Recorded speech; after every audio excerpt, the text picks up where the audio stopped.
दोस्तों, Indian food retail industry की अगर बात करें तो डीमार्ट का ख्याल आना तो स्वाभाविक सा है, क्योंकि पिछले कुछ सालों में जिस तेज रफ्तार से इस कंपनी ने तरक्की की है वो वाकई में हैरान कर देने वाला है।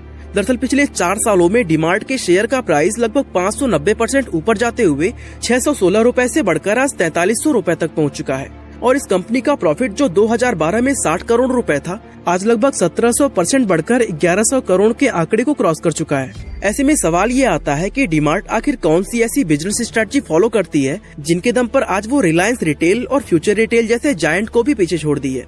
और आज की इस वीडियो में हम इसी चीज को डिस्कस करने वाले हैं। तो चलिए वीडियो को शुरू करते हैं। दोस्तों, डीमार्ट की इस जबरदस्त ग्रोथ का पहला और सबसे अहम रीजन है उसका अपने प्रोडक्ट को लो प्राइस पर सेल करना। अगर आपने कभी डीमार्ट के किसी स्टोर में विजिट किया हो तो आपने देखा होगा कि उसके स्टोर्स ना तो बहुत ज्यादा फैंसी होते हैं और न ही शॉपिंग मॉल जैसे किसी बड़ी और महंगी लोकेशन पर लोकेटेड होते हैं, लेकिन फिर भी बड़े शहरों में रहने वाले मिडिल क्लास लोग अपने रोजमर्रा की जरूरतों का सामान डीमार्ट से ही लेना प्रेफर करते हैं, भले ही लोगों के घर के बाहर जगह जगह पर किराना स्टोर्स मौजूद होते हैं। दरअसल लोगों के ऐसा करने का रीजन ये है कि डीमार्ट में मिलने वाले प्रोडक्ट्स का प्राइस हमेशा एमआरपी की तुलना में 5 to 15% तक कम रहता है। अब आप में से ज्यादातर लोग ये सोच रहे होंगे कि इतने छोटे से डिस्काउंट के लिए लोग आखिर इतनी मेहनत क्यों करते हैं, जबकि वो चाहे तो अपने घर के नजदीक मौजूद किराना स्टोर से सामान लेकर अपना टाइम और एफर्ट दोनों बचा सकते हैं। असल में दोस्तों ऐसा इसलिए है क्योंकि हमारे देश के मिडिल क्लास और लोअर मिडिल क्लास लोगों का माइंडसेट कुछ इसी तरह का होता है। हम लोग छोटी छोटी और मामूली चीजों में भी पैसा बचाने की कोशिश करते हैं और ज्यादातर घरों में महिलाओं के पास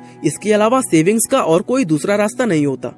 वैसे दोस्तों, अगर इसको सही ढंग से कैलकुलेट किया जाए तो उनके इस तरह बचत करने से घर की कुल सेविंग्स 20 to 30% बढ़ जाती है और मिडिल व लोअर क्लास फैमिलीज के लिए ये अमाउंट काफी ज्यादा मायने रखता है। और दोस्तों यही वो वजह है कि पिछले कुछ सालों में इंडियन मिडिल क्लास कंज्यूमर्स पर डीमार्ट की पकड़ काफी ज्यादा मजबूत हुई है।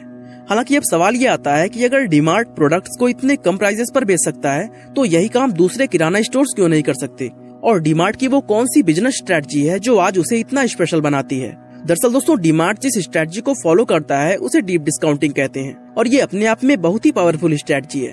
चलो इस स्ट्रेटजी को हम 5 kg बासमती राइस के पैकेट के थ्रू समझते हैं, जो कि मार्केट में 500 रुपए के एमआरपी पर बिकता है। अब अगर हम मान लें कि चावल के इस एक पैकेट में रिटेलर का प्रॉफिट 10% है, तो ऐसे में दुकानदार को हर एक पैकेट पर 50 रुपीज का प्रॉफिट होगा। यानी अगर वो दुकानदार इस बासमती राइस के 1000 पैकेट एमआरपी पर बेच देता है तो उसका टोटल प्रॉफिट 50,000 रुपए होगा। लेकिन यही अगर सेम पैकेट 500 रुपए एमआरपी की जगह 5% डिस्काउंट देकर बेचा जाए तो इसका सेलिंग प्राइस 475 रुपए होगा। तो ऐसे में रिटेलर का प्रॉफिट 50 रुपीज की जगह 25 रुपीज हो जाएगा। लेकिन दोस्तों, कम प्राइस पर बेचने की वजह से उस दुकानदार की टोटल सेल बढ़ जाएगी, क्योंकि सस्ता मिलने की वजह से ज्यादा लोग उसी रिटेलर से इस राइस के पैकेट को खरीदना चाहेंगे। यानी जहां वो रिटेलर पहले केवल 1000 राइस पैकेट ही बेच पाता था, प्राइस कम होने के बाद उतने ही समय में उसकी 1500 पैकेट चावल बिकने लगे। इस तरह 25 रुपए पर पैकेट के प्रॉफिट से उसका कुल प्रॉफिट 37,500 रुपए होगा। दोस्तों, अब आप सोच रहे होंगे कि रिटेलर का सेल बढ़ने के बाद भी उसका पहले से कम प्रॉफिट हुआ, तो ये स्ट्रेटजी डीमार्ट के लिए फायदेमंद कैसे साबित हुई। असल में दोस्तों, प्रॉफिट कम करके उन्हें सस्ते दामों में बेचने पर रिटेलर्स को इसके अलावा भी कई बड़े बड़े फायदे होते हैं, जिन्हें डीमार्ट की तरह हर एक रिटेलर नहीं समझ पाता। इसमें सबसे पहला बेनिफिट ये है कि ऐसा करने पर रिटेलर का सेल बूस्ट होता है, जिसका मतलब ये है कि ज्यादा से ज्यादा लोग इस राइस पैकेट को खरीदने के लिए स्टोर में आते हैं। अब चूंकि डीमार्ट के स्टोर्स में इस राइस पैकेट के अलावा और भी हजारों अलग अलग तरह के प्रोडक्ट्स होते हैं, तो वैसे में जिन्हें केवल राइस पैकेट लेना था वो अच्छे ऑफर्स देखकर कुछ दूसरी चीजें भी खरीद लेते हैं। यानी राइस पैकेट को कम कीमत पर बेचने से दूसरे प्रोडक्ट्स की भी सेल बढ़ जाती है। इसके अलावा इस स्ट्रेटजी का दूसरा बेनिफिट ये होता है कि सेल बढ़ने की वजह से इन्वेंट्री की मूवमेंट तेज हो जाती है। यानी चीजों का स्टॉक जल्दी जल्दी खत्म होने लगता है और इन्वेंट्री में फ्रेश स्टॉक आता रहता है। इससे प्रोडक्ट्स के एक्सपायर होने की प्रॉब्लम तो खत्म होती ही है, साथ ही कस्टमर्स भी खुश रहते हैं, क्योंकि स्टोर में उन्हें हर समय फ्रेश चीजें ही मिलती रहती हैं। इस सब के अलावा इसका एक सबसे बड़ा बेनिफिट ये भी है कि इन्वेंट्री मूवमेंट तेज होने की वजह से रिटेलर्स का अपने सेलर के साथ बार्गेनिंग पावर बढ़ जाता है। फॉर एग्जाम्पल, अगर दूसरे रिटेलर्स बासमती राइस के 1000 पैकेट को 450 रुपए में खरीदते हैं, तो ऐसे में डीमार्ट 1000 की जगह 5000 पैकेट का ऑर्डर देकर सेम सेलर से 10% का डिस्काउंट मांग सकता है। अब चूंकि सेलर को एक साथ इतना बड़ा ऑर्डर मिल रहा होता है, तो वो भी कम प्रॉफिट होने के बावजूद डीमार्ट को ये एक्स्ट्रा 10% डिस्काउंट देने के लिए तैयार हो जाता है। इस तरह जो राइस का पैकेट छोटे रिटेलर्स को 450 रुपए में मिलता है, उसी सेम पैकेट को डीमार्ट अपनी बार्गेनिंग पावर की हेल्प से 405 रुपए में खरीद लेता है। इसका मतलब ये हुआ कि दूसरे रिटेलर्स जहां इस राइस पैकेट को 500 रुपए में बेचकर सिर्फ 50 रुपए का प्रॉफिट ही अर्न कर पाते हैं, वहीं डीमार्ट इसी पैकेट को 475 रुपए में सेल करके भी 70 रुपए का प्रॉफिट कमा जाता है। और दोस्तों इतना ही नहीं, अगर कंपटीशन बढ़ने की सिचुएशन बनती है तो ऐसे में डीमार्ट इस राइस पैकेट की कीमत को उससे भी नीचे ला सकता है। इस तरह दोस्तों कम प्राइस रखने के बाद भी डीमार्ट सबसे ज्यादा प्रॉफिट अर्न करता है और यही इस डीप डिस्काउंटिंग स्ट्रेटजी की असली पावर है। खैर ये तो बात हुई कि डीमार्ट छोटे रिटेलर्स को किस तरह से बीट कर रहा है, लेकिन अब दूसरा क्वेश्चन ये आता है कि वो मार्केट के बड़े बड़े प्लेयर्स जैसे रिलायंस रिटेल, बिग बाजार और मूर रिटेल को किस तरह से कम्पीट करता है, क्योंकि ये जायंट्स भी डीप डिस्काउंटिंग स्ट्रेटजी को फॉलो करते हैं। दरअसल दोस्तों डीमार्ट के पास इसके लिए कई अलग अलग स्ट्रेटजीज हैं और इसमें सबसे पहली चीज है डीमार्ट का केयरफुल नेचर। असल में बिजनेस को एक्सपैंड करने के मामले में डीमार्ट शुरुआत से ही हद से ज्यादा केयरफुल रहा है।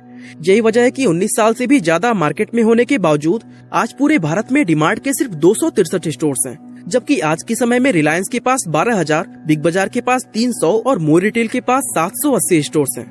असल में दोस्तों डीमार्ट का इतनी स्लो स्पीड से एक्सपेंड करने का रीजन ये है कि उन्होंने जल्दीबाजी में स्टोर्स खोलने की बजाय अपने कस्टमर्स को समझने, ऑपरेशनल एफिशिएंसी को बिल्ड करने और सप्लायर्स के साथ एक मजबूत रिलेशनशिप बनाने जैसे कामों पर मेहनत किया है। यही वजह है कि साल 2002 की शुरुआत से आज तक डीमार्ट का कोई भी स्टोर बंद नहीं किया गया है, जबकि उसके कंपटीटर्स पर अगर नजर डाला जाए तो वे समय समय पर नए स्टोर्स को ओपन करते रहते हैं और फिर उनके ना चल पाने पर उन्हें क्लोज करते हुए नजर आते हैं। इसके अलावा दोस्तों डीमार्ट की दूसरी अहम स्ट्रेटजी ये है कि उन्होंने स्टोर्स को रेंट पर लेने की बजाय हमेशा प्रॉपर्टी को ऑन कर लिया है, जिससे वो रेंटल कॉस्ट पर खर्च होने वाले करोड़ों रुपए बचा लेते हैं। अब दोस्तों यहाँ पर अगर देखें तो जमीन खरीदकर एक स्टोर बिल्ड करना रेंट से कहीं ज्यादा महंगा नजर आता है, लेकिन लॉन्ग टर्म में देखा जाए तो आंकड़े कुछ और ही निकल कर आते हैं। फॉर एग्जाम्पल 2017 के एक डेटा पर नजर डालें तो उससे पता चलता है कि अपने ओवरऑल टोटल एक्सपेंसेस में फ्यूचर रिटेल ने लगभग 8.20%, हाइपर सिटी ने 5% और रिलायंस ने लगभग 3.4% रेंट्स पर खर्चा किया था, जबकि डीमार्ट के लिए ये नंबर सिर्फ 0.2% था। इससे दोस्तों आप खुद ये अंदाजा लगा सकते हैं कि इस मॉडल को फॉलो करने की वजह से डीमार्ट कितने सारे एक्स्ट्रा एक्सपेंसेस से बच जाता है। इसके अलावा तीसरी अहम चीज जो उसे मार्केट के बाकी प्लेयर्स से अलग बनाती है वो है उसके स्टोर्स के लोकेशन। अब जैसा कि हमने वीडियो की शुरुआत में ही बताया था कि डीमार्ट के स्टोर्स कभी किसी फैंसी लोकेशन पर नजर नहीं आते हैं, क्योंकि डीमार्ट जानबूझकर अपने ज्यादातर स्टोर्स ऐसे टियर 2 व टियर 3 सिटीज में बनाता है जहां रियल एस्टेट का प्राइस बड़े महानगरों की तुलना में बहुत ज्यादा कम होता है। दरअसल दोस्तों डीमार्ट को ये अच्छी तरह पता है कि उसके मेन कस्टमर्स मिडिल व लोअर मिडिल क्लास फैमिली से आते हैं, तो वैसे में किसी बहुत ज्यादा फैंसी लोकेशन पर स्टोर्स को बनाना उसके लिए फालतू का खर्चा है। इसलिए आपको डीमार्ट का कोई स्टोर किसी मॉल में देखने को नहीं मिलता। और दोस्तों यही वो मेन रीजन है कि मार्केट के दूसरे बड़े प्लेयर्स की तुलना में डीमार्ट के स्टोर्स आज सबसे ज्यादा प्रॉफिटेबल हैं। एग्जाम्पल के लिए 2016 के एक रेवेन्यू पर स्क्वायर फीट डेटा पर अगर नजर डाली जाए तो पता चलता है कि फ्यूचर रिटेल और रिलायंस का रेवेन्यू 12,914 और 13,901 रुपए स्क्वायर फीट था, जबकि उस समय डीमार्ट का रेवेन्यू इन दोनों कंपनीज से कहीं आगे 25,844 रुपए पर स्क्वायर फीट था। और सिर्फ रेवेन्यू ही नहीं बल्कि प्रॉफिट में भी डीमार्ट इन दोनों से कहीं ज्यादा आगे था, जहां फ्यूचर रिटेल व रिलायंस के 252 और 232 रुपए के प्रॉफिट की तुलना में डीमार्ट का प्रॉफिट 965 रुपए पर स्क्वायर फीट था। और दोस्तों ये कोई छोटा मोटा नहीं बल्कि 300% से भी ज्यादा का डिफरेंस है, जिसको डीमार्ट ने अपनी ब्रिलियंट स्ट्रेटजीज के दम पर हासिल किया है। और दोस्तों यही अलग अलग स्ट्रेटजीज आज डीमार्ट को इंडियन फूड रिटेल इंडस्ट्री का एक डोमिनेटिंग प्लेयर बनाता है।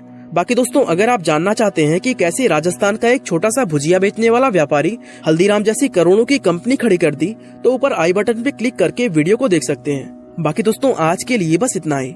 आपका बहुमूल्य समय देने के लिए बहुत बहुत धन्यवाद।